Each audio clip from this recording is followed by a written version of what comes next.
महाराष्ट्र की धर्मनगरी औरंगाबाद की पावन धरा पर परम पूज्य आर्ष मार्ग संरक्षक प्रज्ञा योगी जनाचार्य श्री गुप्तिनंदी जी गुरुदेव सत्संग की मंगल प्रेरणा से धर्मतीर्थ आदिनाथ गौशाला संचालित है, जिनमें अनेक प्रकार की बूढ़ी, बीमार, लंगड़ी, अपाहिज, लाचार गायों का पशुपालन किया जा रहा है।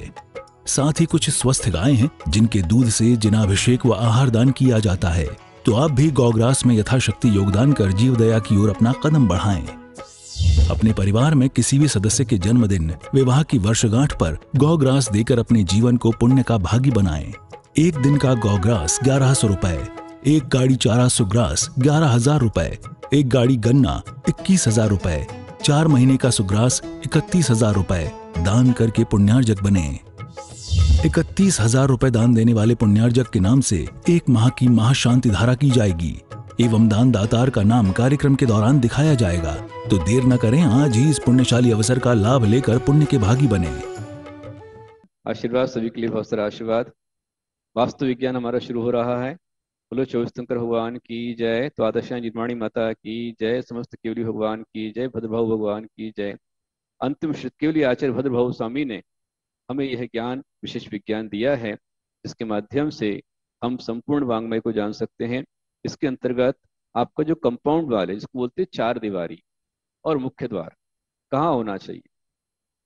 यदि आपका पूर्वमुखी मकान है, ईस्ट फेसिंग आपका यदि मकान है, तो आप इसमें जो बनाएंगे, उसका कंपाउंड वाल का गेट यदि बनाएंगे तो पूर्वी ईशान्य में इसका बनाना अच्छा होगा। पूर्वी ईशान्य उच्च स्थान है द्वार के लिए। यदि दक्षिण मुखी यदि घर आपका है तो आप इसमें दक्षिण आग्नेय में अपना मुख्य द्वार बनाइए, आने जाने का रास्ता बनाइए। इसके अलावा यदि कहीं बनाते हैं तो अशुभ हो जाता है। इसी प्रकार से यदि पश्चिम मुखी आपका मकान है तो पश्चिम वायु में आपको द्वार बनाना चाहिए। और यदि उत्तर मुखी मकान है तो उत्तर मुखी मकान के अंदर में उत्तरी ईशान्य में द्वार बनाना आपके लिए शुभ रहेगा। इस तरह से व्यवस्था रहती है। और यदि किसी भवन का प्रवेश द्वार 4 दीवारी का बिल्कुल मध्य में हो तो कोई भी दिशा हो, इसके सामने मुख्य द्वार यदि है तो किसी प्रकार का वास्तु का दोष नहीं होता है। उच्च स्तर में दूसरा द्वार बनाने की जरूरत नहीं है। सदैव अच्छे परिणाम पाने के लिए जहाँ उच्च कोटि का स्थल है वहीं पर द्वार बनाने चाहिए। और भवन में आजकल पार्किंग की जाती है, तो दक्षिण पश्चिम नैऋत्य की 4 दीवारी को सटा करके ही पार्किंग होना चाहिए। और यदि आग्नेय और वायव्य में यदि बनाना हो तो उत्तर पूर्व दीवार को छोड़ करके बनाना चाहिए। और यदि मकान पूर्वमुखी है या उत्तरमुखी है, उसकी 4 दीवारी मुख्य द्वार से उत्तर पूर्व में हमेशा नीचे रहनी चाहिए। मतलब आपका कंपाउंड वॉल है, उसमें हमेशा स्लोप का ध्यान रखें। दक्षिण पश्चिम आपका अप रहना चाहिए और पूर्व उत्तर नीचा होना चाहिए। यदि दक्षिण में पानी बहाया, पानी फेंका, तो बह करके उत्तर की ओर चला जाए। पश्चिम में यदि पानी बहाया तो वो पूर्व की ओर चला जाए। इस प्रकार से होना चाहिए। मकान में उल्टा नहीं चलना चाहिए। मैंने देखा है एक अच्छे बिल्डर, अच्छे उद्योगपति, उन्होंने जब मकान बनाया तो मकान बनाने के पहले काफ़ी अच्छा नाम था, धंधा पानी सब कुछ अच्छा था। लेकिन उन्होंने मकान जो बनाया, उस मकान में अपनी सुविधा के अनुसार नीचे अपनी पार्किंग के लिए उन्होंने अंडरग्राउंड पार्किंग की व्यवस्था की। पार्किंग की व्यवस्था करने के कारण से उनका जो मकान था वो उत्तर दिशा में रोड ऊपर हो गया और दक्षिण में उनका मकान में पार्किंग नीचे हो गई। और उन्होंने और क्या किया, साथ पूर्व दिशा में एक ऊंचा गार्डन बना दिया। तो ऊंचा गार्डन होने से पूर्व अप हो गया, पश्चिम डाउन हो गया, उत्तर अप हो गया, दक्षिण डाउन हो गया। इनके कारण से उनकी व्यवस्था बिगड़ गई, इतनी बिगड़ गई कि उनकी पार्टनरशिप बिगड़ गई, काम बिगड़ गया। और अच्छा खासा व्यक्ति करीब 3 महीने तक जेल में रह करके आया। ये प्रैक्टिकल देखा गया है। इसलिए दक्षिण पश्चिम हमेशा अप रहना चाहिए, पूर्व उत्तर हमेशा डाउन रहना चाहिए। यही व्यवस्था धर्म की गई है, धर्म कहाँ पाएंगे। इसके लिए स्पेशली हमारे जो कमेटी है यहाँ पर, वास्तुशास्त्री हैं, वास्तु विज्ञानी हैं, उन्होंने हमारे मार्गदर्शन के अंदर में यहाँ पर एक्स्ट्रा मतलब धन खर्च किया है।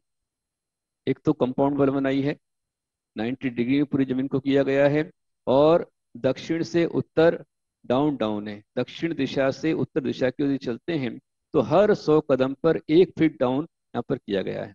ऐसे ही पश्चिम से पूर्व की ओर हर 100 फीट पर 1 फीट डाउन आपको मिलेगा, यहाँ पर स्लोप मिलेगा। और दक्षिण में ऊंचा पहाड़ है, और उत्तर पूर्व आपका ढाल पर बराबर बना हुआ है। फिर भी एकदम सर्वथा निर्दोष ऐसा नहीं कह सकते हैं, अनेक प्रकार की यहाँ भी भूल चूक दोष वगैरह हो सकते हैं। कोशिश की जाती है सुधार करने की, लेकिन प्राय करके अधिकतर प्रयास करना चाहिए कि अपना काम अच्छा चले। और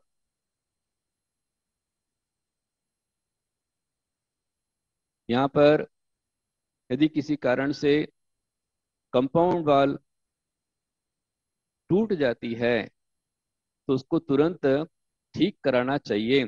कंपाउंड वॉल टूटी हुई नहीं होना चाहिए, उससे अनेक प्रकार के हानि और दोष खड़े हो जाते हैं। और एक विशेष ध्यान रखें, यदि आपका, द्वार के विषय में और बता रहा हूं मैं, कि यदि नैऋत्य के कमरे में हैं तो नैऋत्य के रूम में कभी भी 3 द्वार नहीं बनाए। नैऋत्य के कमरे के द्वार प्रायः उत्तरी या पूर्वी ईशान्य बनाना चाहिए। नैऋत्य का यदि रूम है तो उसमें पूर्व या उत्तर में, ईशान्य में रूम आना, द्वार आना चाहिए।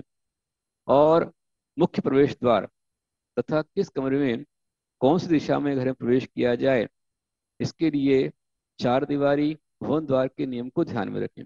जहां तक बने हमेशा अपने घरों में पूर्व ईशान्य, उत्तर ईशान्य, दक्षिण आग्नेय या पश्चिम वायव्य से एंट्री रहे, हर कमरे का ये ध्यान रखिए। इसको बोलते हैं चाइल्ड वास्तु।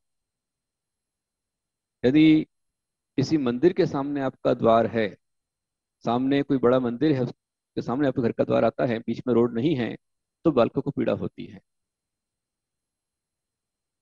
इसमें कुल हानि, धन और यश की हानि भी आदि हो सकती है। और घर में प्रवेश करते समय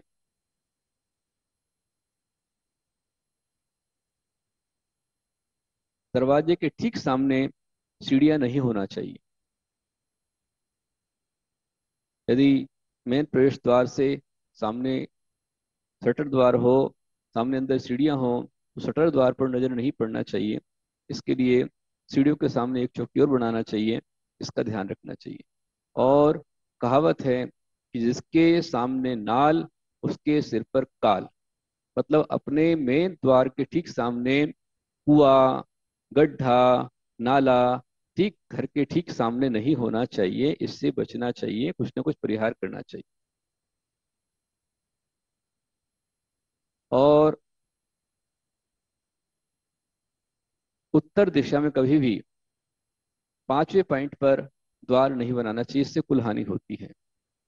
द्वार दिशा के 9 भाग करना चाहिए, और 9 भाग करके इसमें से जहां शिरा जा रही हो वहां पर द्वार नहीं बनाना चाहिए। और एक विशेष द्वार, यदि आपका द्वार मेन गेट भीतर की ओर झुका हुआ है